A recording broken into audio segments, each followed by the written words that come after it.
Okay, the question connected to Melchizedek.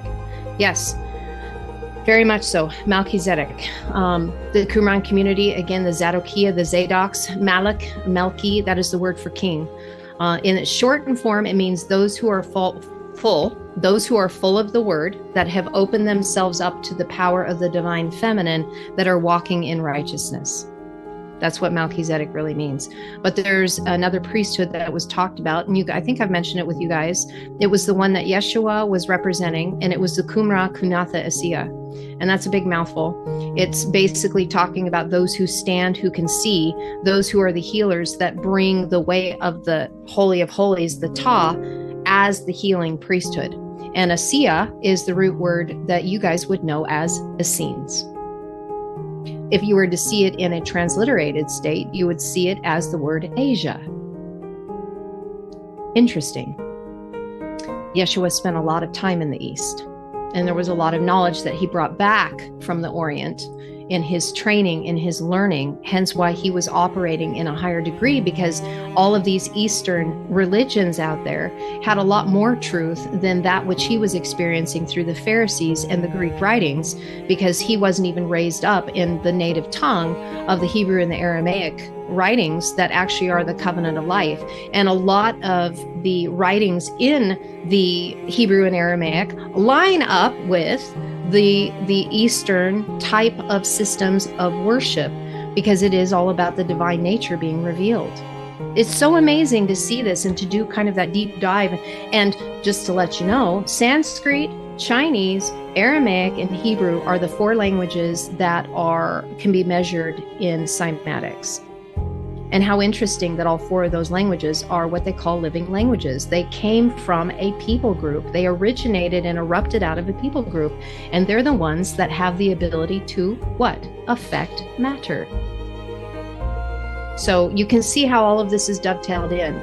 So Mother establishes Melchizedek, the kings and queens that are filled up with the word, that are walking in righteousness. What does that mean?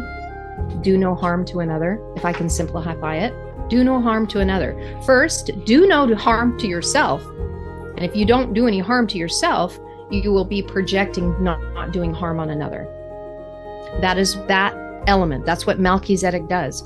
But there's another priesthood that is tied with the divine feminine, which is that Kunatha, Qumra, hear this, the Qumran community. The Qumra is the word for high priest. And the priesthood is the Kunatha. So we are changing into a new frequency, a new priesthood of those that are going to be walking from the Holy of Holies, from their heart. And that are those that are connected to the Vav. They no longer have the broken Vav. They have unified it, so they're walking in what? They have an everlasting covenant of peace. And the word shalom, just to let you guys know, the word shalom, on part of its definition, means to reciprocate. Now, you can see that in many different ways.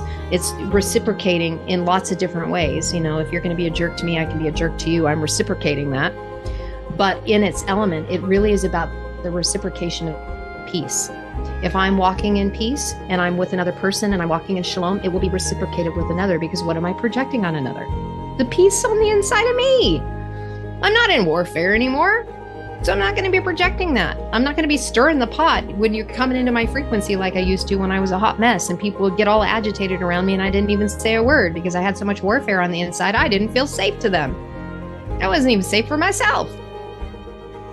So now we reciprocate shalom, and we have that everlasting covenant of peace. When we do our work, when we get the Vav online, when we take the higher and the lower and we bring them back into union as one. Does that make sense? That's the Aramaic word for tree. The Aramaic word for tree. It's an aleph and an ayin. Those of you who've been hanging out with me, I know that Francisca is new to our channel. We're very happy to have you here, friend. I'm so happy to see your beautiful face. Welcome, welcome.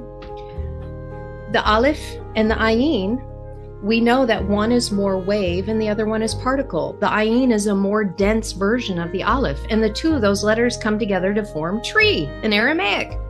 So when we look at the tree of life, you know, it's different in Hebrew, but I can see that this tree is very much connected who we are, because we have this element as aleph being the universal man who is ruler of earth, which is never taught by anybody that's teaching the letters, the Hebrew letters. They don't teach it that way, not at all. That is universal man, ruler of the earth. The church couldn't handle that. There's no way that the governments can handle that when we are really the ones who are the rulers here. And it's time for us to get our identity back. But we've been working in this denser form. So we literally have light and this dense particle that comes together that becomes part of the tree of life of who we are.